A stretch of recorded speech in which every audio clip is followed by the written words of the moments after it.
Hearty welcome to all knowledge seekers to my channel. This is Dr. Madhusudan Rao Kadapa. In this video, I am going to explain two important theories of motivation. One is Maslow's need theory of motivation, and the other one is Herzberg's two-factor theory of motivation. So in general, in any organization, why the employees are motivated to put forth their efforts, what makes them to work or to contribute to the development of the organization as well as for their own development. Here in this pyramid, if we observe, according to Maslow, the needs which the employees have as a human beings makes them to put forth their efforts, and once the needs are satisfied, they will try to move on to the next level. That means the needs also change from time to time. So in an organization, when employees initially join the organization, or the basic needs which they have in the beginning may not be the same. Once those needs are satisfied, the needs will change. Here if we observe, in the bottom level, we have physiological needs. That means every individual as an employee, he needs money to satisfy his day-to-day life, to have his food, shelter and clothing. So initially every individual who works in any organization will try to fulfill these needs. These are the basic needs. Once these needs are satisfied or assured, next the employee will think of the next level, that is security or safety needs. Whether the job is secured, whether the workplace is safe, not only the workplace and the job, the place where he lives, is it secured and safe for the employee's family, like that. Initially, when there is no job, when he is unemployed, he will think of only satisfying his physiological needs. But once these needs are assured by any job, next he will think of the security or safety needs. Then affiliation or acceptance needs. This is next level of needs which arise once a person works in an organization over a period of time. He wants some reputation, he wants some recognition and acceptance from the organization. Because an employee who contributes towards the organization will have, of course must have, the sense of belongingness towards the organization, and at the same time he expects the same from the organization also, that is the acceptance. The next level is the esteem needs. So the person who works in an organization, as he grows up to different levels, he needs some esteem, like having a own four-wheeler, having a own house and having a personal cabin in the organization. So these are the esteem needs which arise as the employee grows to a higher level in the organization. Then the top level needs are the need for self-actualization. That means this is beyond the esteem level, and the employee expects some reputation in the organization, or role in decision making, or some other requirements or the needs which arise as an employee grows to that level, probably the top level of management. So this is how the needs have been classified according to Maslow.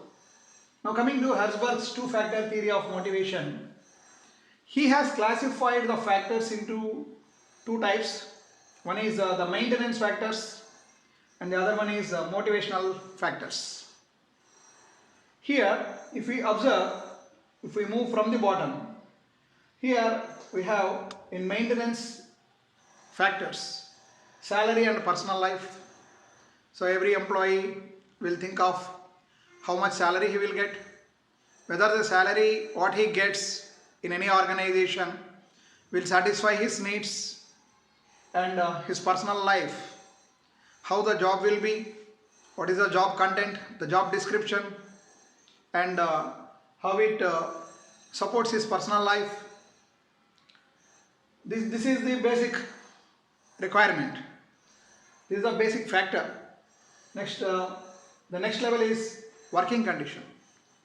See, a person who is unemployed will not think of the higher level factors. Initially, he feels that like having a job is very important, essential. Whatever the problems, whatever the situations, whatever the conditions it may be. So initially, an unemployed person will think of the salary and his personal life. That's it.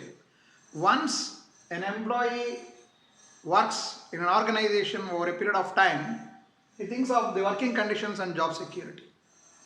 That means even if he wants to migrate from one organization to the other organization, he will think of whether the working conditions are good and the job is secured or not.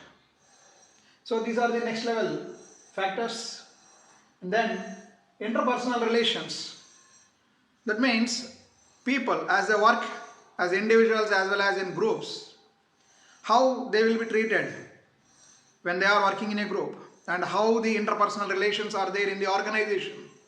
This is a very important factor as a person grows in the organization, or if he has to work in a group, and the company policies and administration and how the company policies are, whether they are supportive to the employee for his growth as well as for sustainability, and the administration.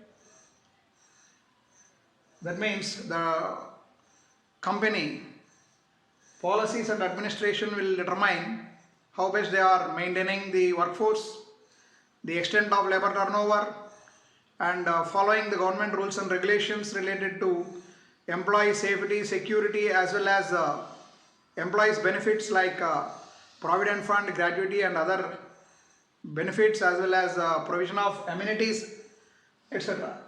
And then quality of supervision. That means how the superiors are, what is the quality of superiors, and how they treat their subordinates, the superior-subordinate relationship in the organization, the communication levels, how best they are supporting and motivating their subordinates in achieving the things, or to get clarified whenever they have doubts related to the work processes. So these are all the factors which are maintenance factors. And the next level is advancement. In the next level, status, recognition, advancement. Status. A person who wants to join in an organization, a new organization, or maybe migrating from one organization to the other organization will think of what will be his status when he moves to the new position. Then even in the existing organization, he will think of what is my status after working over a long period of time. So status is one of the motivational factor, because a person who is moved to somewhat higher level or a given more importance in the organization, he will contribute more. It will motivate him to perform well. And recognition, how the company recognizes the good work. So what are all the means they have to recognize good work, like giving awards, rewards, bonus, promotions, or any other facilities. And then advancement, that means every individual wants to grow in his career, so whether there is scope for advancement or not. So advancement is another factor which will motivate the employees. By moving them to higher levels, definitely they will have the gratitude towards the organization and they will perform better. Next level is responsibility. See, in organizations, if people are made less responsible, they will feel that they have been ignored. That means the organization don't have any trust. Suppose if you are assigning some responsibility to a person, that indicates the organization is having more trust on him, so he feels more responsible. Revenue, or whatever the income what they get will be always proportional to responsibility. So a person who is more responsible will be paid more in any organization. So people who are challenging to work, they always accept.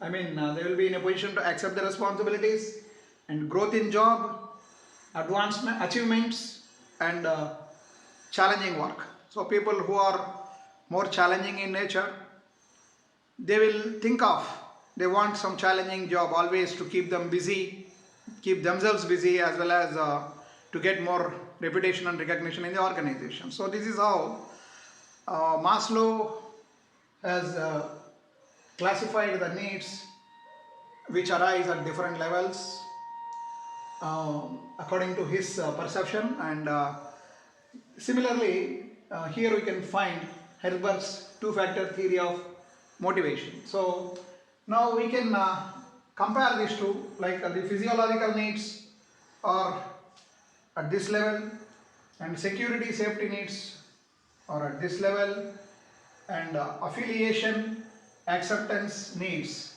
these are at this third level, and esteem needs, self-actualization needs are at this level. So even though the terms which they used to classify the motivational factors, both the theories almost give the same kind of opinion on how employees can be motivated and what are all the needs they have.